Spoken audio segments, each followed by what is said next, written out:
Hi, my name is Cold Beer, and let's start with Animal Well.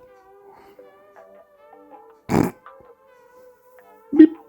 Animal Well. Upon release, this indie project hit the gaming world like a sledgehammer. Everyone was like, "Dude, have you seen that game? It's so good!" And it still holds that rating with above 90% of positive review score. The art and atmosphere of Animal Well is absolutely stunning, and is a treat for everyone who likes games like this. Also, it doesn't hold your hand or you know, that other thing. The decisions you make, the puzzles you solve, the exploration part, everything is awesome. It's weird to realize that all of this was made by one man. Like seriously, I've heard that he even made his own game engine, instead of just using some already available. So either he was very talented or very poor. The talent is obvious, and after selling close to 1 million copies, he's definitely not poor anymore. Anyway, let's not count other people's money and instead count our own. If you can afford the game, it's a must-play, no doubt. Timberborn. Humans are long gone, our place is taken by beavers and you are in charge of them. So the question is, will your society of lumberpunk beavers do any better? And I mean real beavers, I'm not talking about the beaver of your imaginary girlfriend this time. Although I'm not gonna lie, a society of these would be quite interesting. Anyway, Timberborn is a city building game featuring modular vertical architecture and water control mechanics. But be aware, the game contains high amounts of wood. So he will control smart beavers and pursue the glory of civilization. Well, these beavers will be as smart as you, so it might very well be that they are already doomed. ABZU. From the art director of Journey, ABZU is a beautiful underwater adventure that evokes the dream of diving. Here you'll immerse yourself in a vibrant hidden world, bursting with color and life as you descend into the heart of the ocean. But beware, as you swim deeper you will confront the dangers lurking in the depths. Nah, I'm kidding, you can't actually die here, and you have no fighting skills as well. This game is a pure adventure, a real member of the walking simulator family. Well, swimming simulator I guess. Although keep in mind that without a controller it is almost impossible to play it. Even with controller it may prove to be a challenge at first, but after a while your brain will adapt and you won't be thinking all the time which button you actually want to press. The adventure is a bit naive, so the game is suitable for children as well. Also for your mother, just help her with the controls, otherwise she may say something like, "I don't understand anything. I want to go up, but it goes down. This BS is still happening even if I'm pressing all the right buttons." No, you're not, so let me show you. So if you played Journey, you probably will like ABZU as well. This is a great game, you have my sincere recommendations, although keep in mind that this game is just like your Ding Dong. Very short. Kingdom Come Deliverance. If you take Skyrim and strip it of dragons, trolls, elves and magic, you might get a very boring game. Not as boring as your sister, but really, you may think that it would probably suck. But these Czech developers who created Kingdom Come Deliverance managed to make a realistic medieval Skyrim-like game that is not only not boring, but is one of the most famous open-world games nowadays. It has a great story, interesting missions and a really beautiful world set in an ancient part of nowadays Czech Republic. So grab your wooden sword and show everyone how to fight. Well, I'll be honest, this game is terribly hard at the beginning. A simple drunken peasant will destroy your dignity at ease. The learning curve is not friendly at all, but you will learn, everyone learns, you're not worse than everyone, right? Although in general, the harsh reality of a level 1 villager that decided to become a warrior is not very pleasant, like in any game. And combat here is very realistic. I'm not kidding, some duels against stronger foes can span 15 minutes or even more. Here you will really feel like a lone warrior fighting for your life. Immersion definitely over 9000.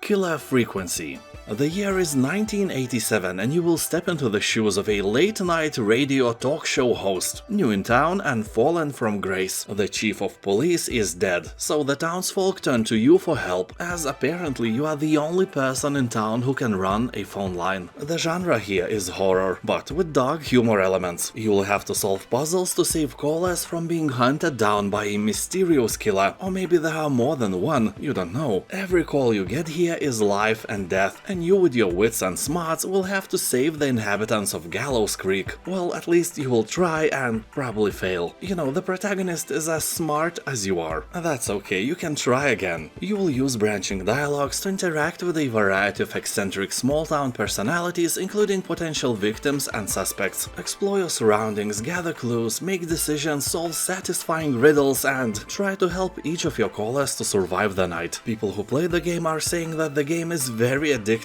and fun. It has a very high review score, and there are not a lot of games like that in general, so it's a really cool and original title. Space Haven.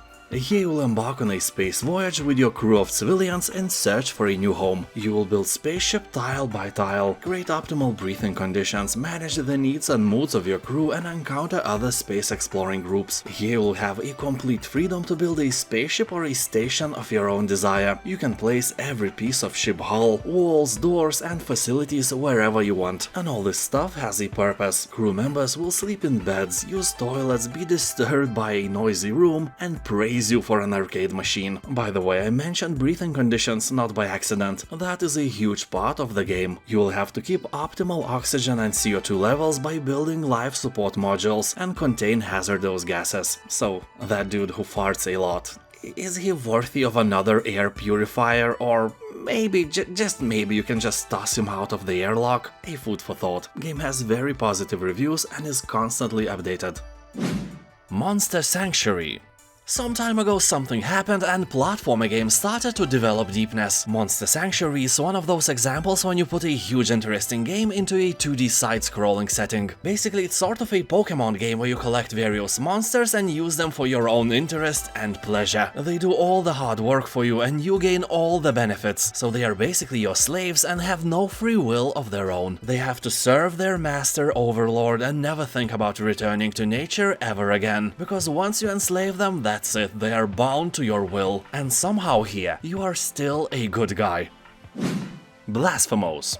This game is a true work of art. I don't think that any of you will argue with me about that. Art-wise, this is one of the best examples of Metroidvania and Souls genre collision. Interesting thing is that the major influence of Blasphemous' story and design was the religious art of the city of Seville in Spain, and also works of famous Spanish painters, especially Francisco Goya and his 200-year-old painting called A Procession of Flagellants, or Flagellants, I have no idea how to say it. If you want some nightmares before bed, just Google Goya's paintings. They are as great as they are creepy. People on Steam are saying that the game has incredible dynamic music and amazing voice acting. Also, some dudes are seriously stating that Blasphemous was a gateway drug to a 2D indie platformer games from AAA Souls-likes, so it can really expand your horizons, but mostly here you will just die and die again.